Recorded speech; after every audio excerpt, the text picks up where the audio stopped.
എമ്പുരാൻ സിനിമയുമായി ബന്ധപ്പെട്ട് ചർച്ചകളാണ് സോഷ്യൽ മീഡിയയിലും ദൃശ്യവാർത്താ മാധ്യമങ്ങളിലും സജീവമായിട്ടുള്ളത്. ഒരുപാട് ആളുകൾ എമ്പുരാൻ സിനിമയെ അനുകൂലിച്ച് സംസാരിക്കുന്നു, അല്ലെങ്കിൽ എന്താ പറയുക, ആവിഷ്കാര സ്വാതന്ത്ര്യത്തിന് വേണ്ടിയിട്ട് സംസാരിക്കുന്നു. കുറച്ച് ആളുകൾ ഈ സിനിമയ്ക്കെതിരെ സംസാരിക്കുന്നു.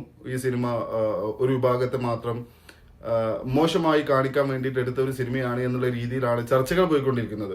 ദൃശ്യവാർത്താ മാധ്യമങ്ങൾ ഇത് കൃത്യമായിട്ട് അല്ലെങ്കിൽ കൃത്യമായ ഇടവേളകളിൽ ഈ വാർത്ത കൊടുത്തുകൊണ്ടിരിക്കുകയാണ്. പ്രൈം ടൈമുകളിൽ ഡിബേറ്റിന് ഈ ഒരു വിഷയം തിരഞ്ഞെടുക്കുകയൊക്കെ ചെയ്യുന്നുണ്ട്. എന്നാൽ കേരളത്തിലെ അറിയപ്പെടുന്ന ഒരു ചാനൽ 24 ന്യൂസ് അവരുടെ പ്രൈം ടൈം ഡിബേറ്റ് ആയിട്ടുള്ള ന്യൂസ് എൻകൗണ്ടറിന്റെ കഴിഞ്ഞ ഒരാഴ്ചത്തെ സബ്ജക്റ്റുകൾ ഞാനെടുത്ത് പരിശോധിക്കായിരുന്നു. അതിന്റെ സ്ക്രീൻഷോട്ട് ഞാനിവിടെ കൊടുക്കുന്നുണ്ട്.